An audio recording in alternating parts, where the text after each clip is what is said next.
अपने शुशु को पकड़ के कहा बाबा बाबा, तो मेरा दिमाग बहुत क्लिक करा क्योंकि बच्चे की विजुअल स्किल्स बहुत अच्छी थी।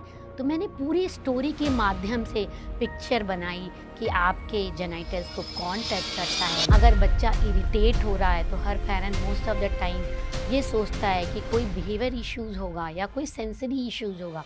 पेरेंट्स का ध्यान कभी ये नहीं जाता है कि हो सकता है कि बच्चा सेक्सुअल अब्यूज़ हो रहा हो।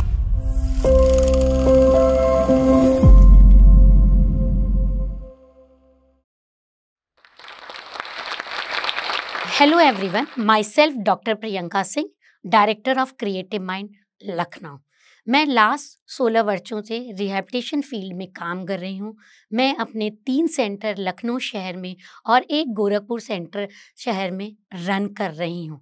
मैं एक अर्ली इंटरवेंशनिस्ट की तरह काम कर रही हूँ और मैं सर्टिफाइड सेक्सुअलिटी एटिकेट ट्रेनर भी हूँ। मैं हमेशा से ही कॉमडील बैंगलोर के साथ जुड़ी हुई हूँ और मेरा ये जुड़ाव 10 सालों का है। और whatever I am today due to the ComDEALL, क्योंकि कॉमडील ने मेरे कैरियर में एक बहुत ही इम्पॉर्टेंट रोल प्ले किया है। कॉमडील की वजह से मैं रिसर्च बेस्ड थेरेपी को, एविडेंस बेस्ड थेरेपी को और प्रोफाइल बेस्ड इंटरवेंशन को समझ पाई हूँ। जब हम पेरेंट्स बनते हैं तो हमारे मन में बहुत सारे सवाल आने लगते हैं।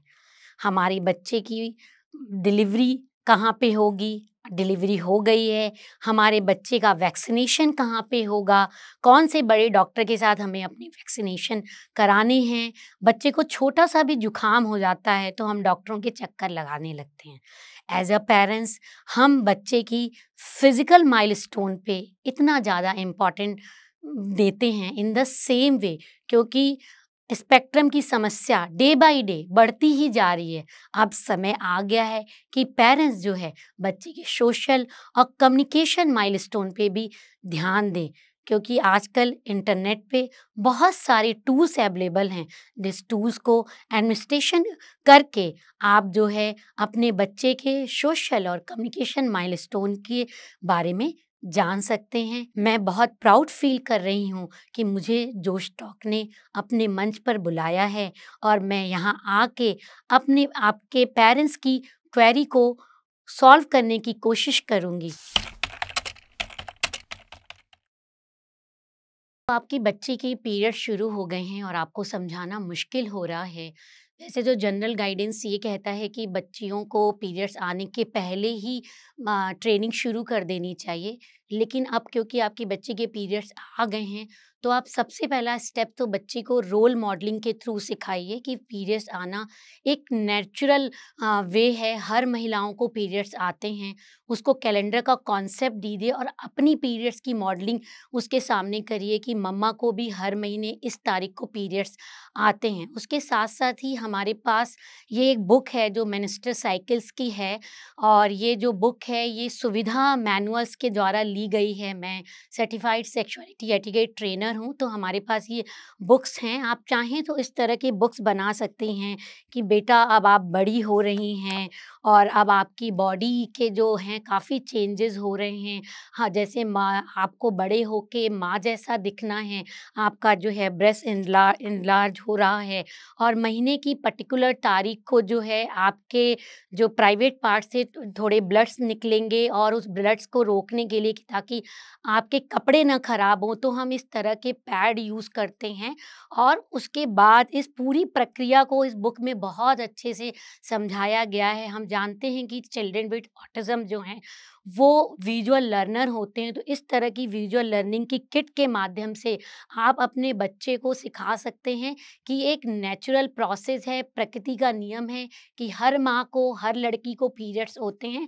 और जब भी आप इन तरह की बातें अपनी बेटी से करें, तो बहुत प्यार से बातें करें। जब आप उसको पीरियड्स की ट्रेनिंग दें, तो बच्ची को जो है शीशे के सामने सारी ट्रेनिंग दें, ताकि बच्ची जो है अपनी बॉडी में आने वाले बर्ताव को समझ पाए और सीख पाए। आपका बेटा दूसरे के बॉडी पार्ट्स के बारे में बहुत ज़्यादा पूछता है, इसके लिए हमें तैयारी बहुत शुरू से कर देनी चाहिए। In our India we are paying so much attention on the occupational therapy, speech therapy, special education, behavior therapy. But the sexuality etiquette is also a very important part to overall the development of the child.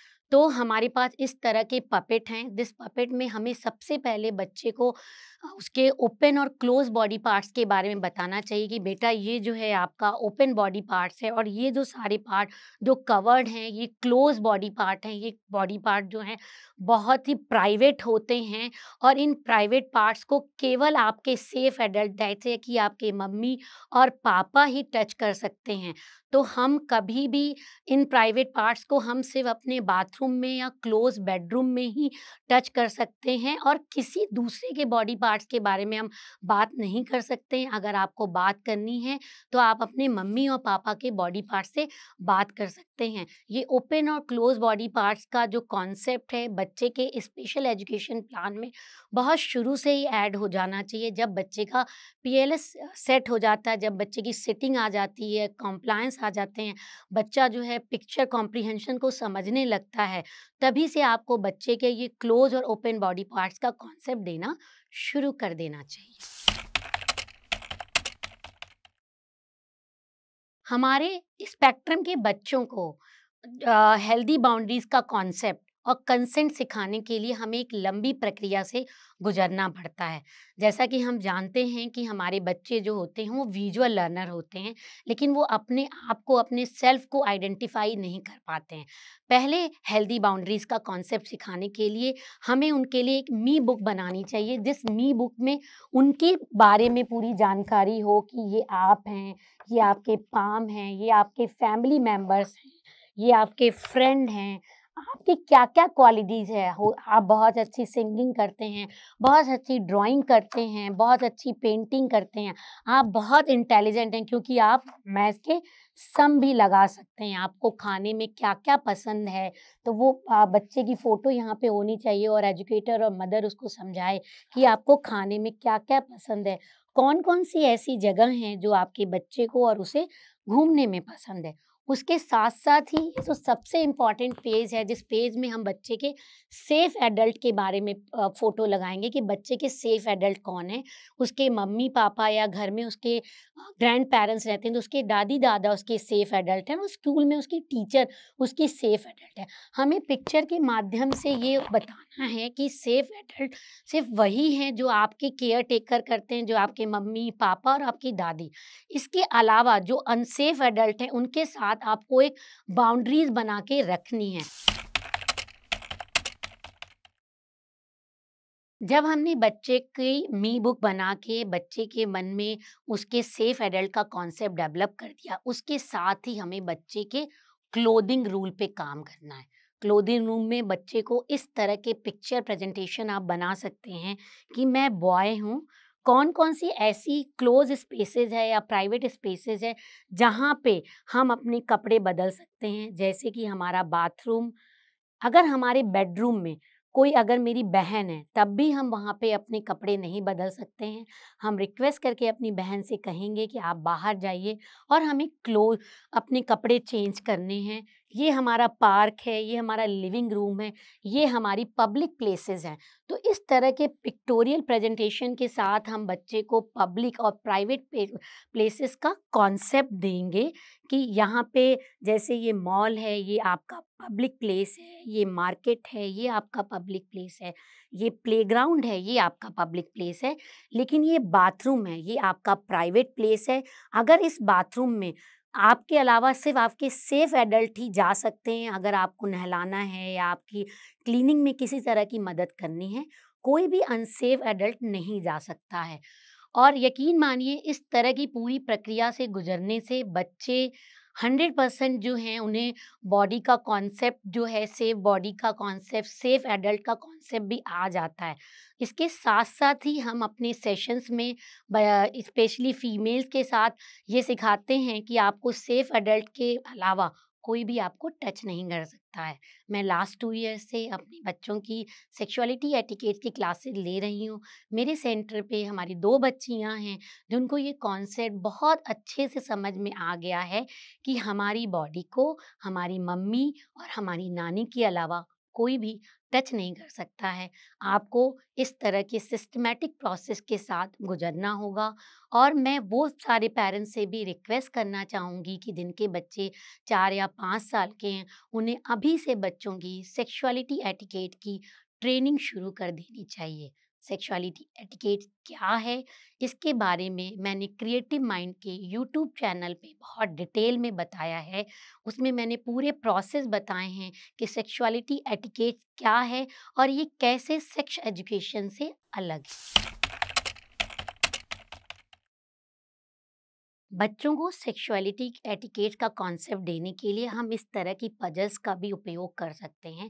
जब हम बच्चों को body parts सिखा रहे हैं, उसी समय बच्चे के प्राइवेट बॉडी पार्ट्स का भी लोकलाइजेशन हमें बिल्कुल सामान्य शब्दों में सिखाना चाहिए, विदाउट किसी हेजिटेशन के कि जैसे ये आपकी आईज़ हैं, लिप्स हैं, तो ये आपके ब्रेस्ट हैं या ये आपका वजाइना है या ये आपके बटक्स हैं। तो जब शुरुआत से ही पेरेंट्स जो हैं बच्चों को उनकी बॉडी का बारे में डिटेल में जानकारी देंगे, तो जब बच्चे बड़े होंगे तो अपने आप ही उनको बॉडी के सेफ रूल्स समझ में आ जाएंगे। मैं 16 ईयर्स से एज अ अर्ली इंटरवेंशनिस्ट काम कर रही हूँ और मेरी पूरी जर्नी में मैंने ये देखा कि बहुत सारे बच्चे जो हैं वो सेक्सुअली अब्यूज़ होते हैं अपनी फैमिली मेम्बर्स के साथ। इसका ज़िम्मेदार शायद एज अ पेरेंट्स हम ही हैं, एज अ थेरेपिस्ट हम ही हैं। इसी चीज़ को ध्यान में रखते हुए मैंने अपनी सेक्सुअलिटी एटिकेट की ट्रेनिंग जो है लास्ट ईयर कंप्लीट की साउथ की एक बहुत बड़ी ऑर्गेनाइजेशन के साथ। सेक्सुअलिटी एटिकेट्स क्या है, इसके बारे में मैं आपको डिटेल में बताना चाहती हूँ। सेक्सुअलिटी एटिकेट्स में हम बच्चे को कोई सेक्स एजुकेशन के बारे में जानकारी नहीं दे रहे हैं। जैसे सेक्सुअलिटी एटिकेट में जैसे हम ईटिंग एटिकेट्स को बच्चे को सिखाते हैं, जैसे हम बच्चे को ड्रेसिंग एटिकेट सिखाते हैं, इन द सेम वे हम बच्चे को सेक्सुअलिटी एटिकेट सिखाते हैं कि कौन-कौन से पार्ट जो हैं आपकी बॉडी के क्लोज़ हैं, कौन से पार्ट ओपन बॉडी पार्ट्स हैं, क्लोज़ बॉडी पार्ट्स को कौन टच कर सकता है, ओपन बॉडी पार्ट्स को कौन कौन टच कर सकता है।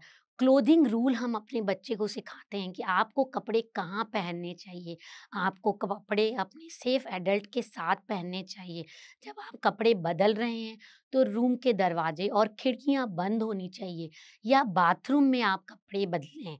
जब भी आप डॉक्टर के पास जा रहे हैं और डॉक्टर आपकी बॉडी का चेकअप कर रहा है, तो हम बच्चों को विजुअल्स के माध्यम से ये सिखाते हैं कि उस समय आपके मम्मी-पापा को, आपके सेफ एडल्ट को उनके पास होना चाहिए। इसके साथ-साथ ही हम बच्चों की टॉकिंग रूल भी सिखाते हैं कि अगर कोई व्यक्ति आपके प्राइवेट एरिया में, आपके क्लोज़ बॉडी पार्ट में टच करता है, तो आप कैसे उसको धक्का दे सकते हैं, कैसे चिल्ला सकते हैं, कैसे अपनी टीचर्स को और अपने सेफ एडल्ट को बता सकते हैं। याद रखिए हमारे बच्चे बहुत ही इनोसेंट होते हैं, तो हमारी एज अ पेरेंट्स ये ज़िम्मेदारी है कि हम बच्चों को डे 1 से ही सेक्सुअलिटी एटिकेट की ट्रेनिंग देना शुरू करें। सोसाइटी में चाइल्ड अब्यूज़ के cases day by day increase होते जा रहे हैं। इसका कारण क्या है? हमारे न्यूरोटिपिकल बच्चे भी सेफ नहीं हैं, क्योंकि पीडोफिलिया एक कंडीशन है जो आजकल बहुत ही ज़्यादा तेज़ी से इंक्रीज़ हो रही है। ये एक साइकियाट्रिक डिसऑर्डर है जिसमें पीडोफिलिक पर्सन जो होता है वो बच्चों के साथ ही सेक्स करके अपनी नीड को सैटिस्फाइड करता है। उसका अट्रैक्शन किसी मेल या फीमेल की तरफ ना हो के बच्चों की तरफ होता है। डेफ़िनेटली ये एक साइकियाट्रिक कंडीशन है जिसको इलाज की ज़रूरत है। एज़ अ पेरेंट्स, क्योंकि हमारे बच्चे बहुत ही इनोसेंट हैं, तो हमें उन्हें डे 1 से उनकी क्लोज़ प्लेसेस का, उनके ओपन प्लेसेस का, सेफ और अनसेफ का कॉन्सेप्ट उनके अंदर डेवलप कर देना चाहिए, ताकि आपका बच्चा जो है कम रिस्क पे हो। एज़ अ पेरेंट्स जो है हमें बच्चों से बहुत सारी बातें करनी चाहिए। अगर बच्चा इरिटेट हो रहा है तो हर parent most of the time ये सोचता है कि कोई बिहेवियर इश्यूज़ होगा या कोई सेंसरी इश्यूज़ होगा।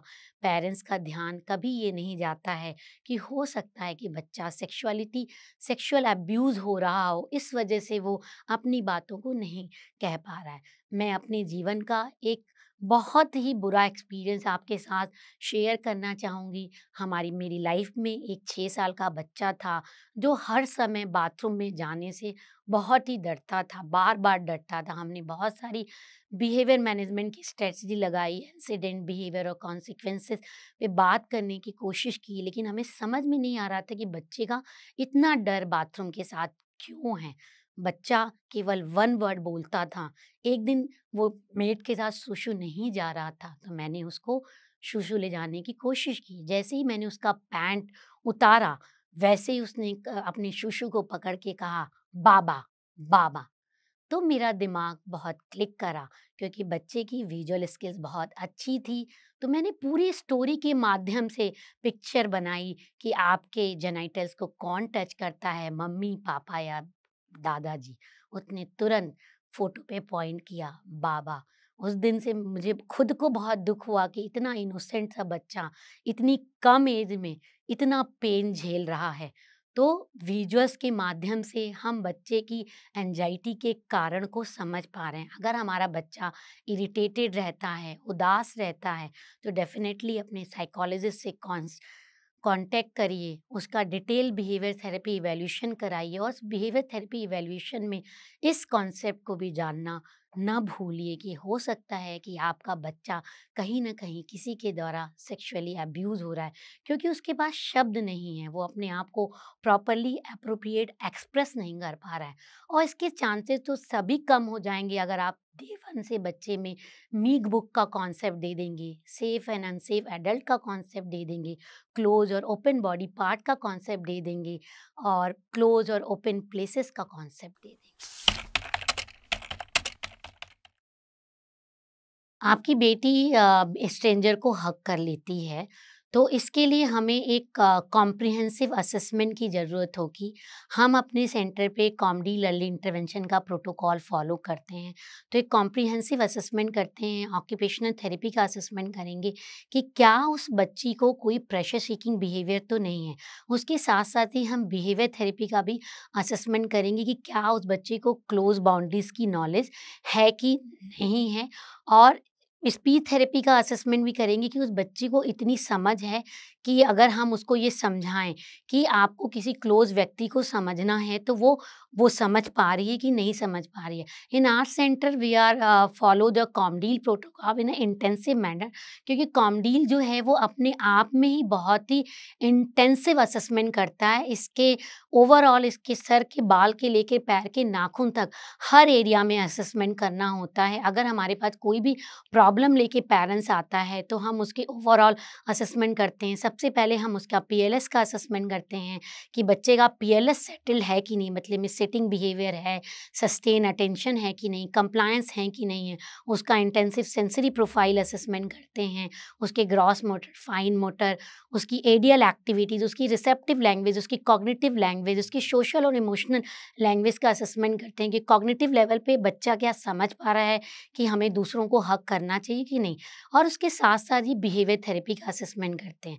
इस इतने एरिया का असेसमेंट करने के बाद हम जो सॉल्यूशन निकलता है कि बच्चा जो है क्यों दूसरे को हग कर रहा है, इसका ये कारण हो सकता है कि शायद बच्ची में प्रेशर सीकिंग बिहेवियर है, और अगर बच्चे में प्रेशर सीकिंग बिहेवियर है तो उसके लिए ऑक्यूपेशनल थेरेपिस्ट जो है अपनी स्ट्रेटजी बनाता है, और बिहेवियर थेरेपिस्ट ये कहता है ठीक है, आप हग कर सकते हो, लेकिन आप हग अपने केवल सेफ एडल्ट को करते हो। और अगर लगता है कि बच्ची को हग करना बहुत पसंद होता है तो हम बच्ची के लिए छोटे-छोटे टेडीज़ ला सकते हैं, और थ्रू बिहेवियर मॉडिफिकेशन थेरेपी बच्चे के इस बिहेवियर को रिडायरेक्ट कर सकते हैं कि जब आपका हग करने का मन करे तो आप अपने टेडी को हग कर सकते हो। मैं अपने सारे प्यारे पेरेंट्स को एक संदेश देना चाहती हूँ कि डेफ़िनेटली आपके बच्चों के साथ आपकी जो जर्नी है, वो बहुत ही मुश्किल है, और आप उसको पेशेंस के साथ, प्रेज़ के साथ, पैरेलल टॉक के साथ बहुत अच्छे रिजल्ट पे पहुंचा सकते हैं। एज अ पेरेंट्स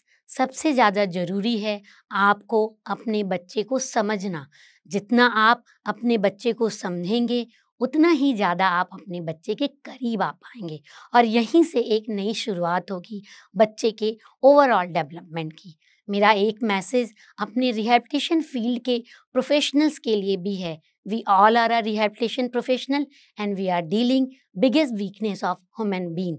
बच्चा हर इंसान की सबसे बड़ी कमजोरी होता है, तो हम सभी को एविडेंस बेस्ड थेरेपी को प्रमोट करना चाहिए, हॉलिस्टिक टीम अप्रोच को प्रमोट करना चाहिए, प्रोफाइल बेस्ड इंटरवेंशन को प्रमोट करना चाहिए। मैं बहुत ही तहे दिल से जोश टॉक की शुक्रगुजार हूँ क्योंकि मैं सेक्सुअलिटी एटिकेट ट्रेनर हूँ और in India definitely north India is the very tab topic. हम इस बात पे इस चीज़ों पे कभी बात ही नहीं करते हैं और आज जोश टॉक के मंच पे मुझे ये अपॉर्चुनिटी मिली कि मैं सेक्सुअलिटी एटिकेट ट्रेनिंग के बारे में आपको अवेयर करा पाऊँ, आपके घर में जो बच्चा है उसको सेव कर पाऊँ। तो थैंक यू सो मच जोश talk team from bottom of my heart. Hello everyone. I'm so happy that Josh Talks has brought this channel out where we can hear the stories of the incredible mothers and fathers of autistic children. I had somebody in my own family who was autistic. If you are the parent of a young child who has autism, please share your information with Josh Talks in the form below. This will help Josh Talks better understand the problems that you face and the content that needs to be created. Your information will be kept confidential. Only a few members of the team will have access to this data who will call you to have a short conversation with you.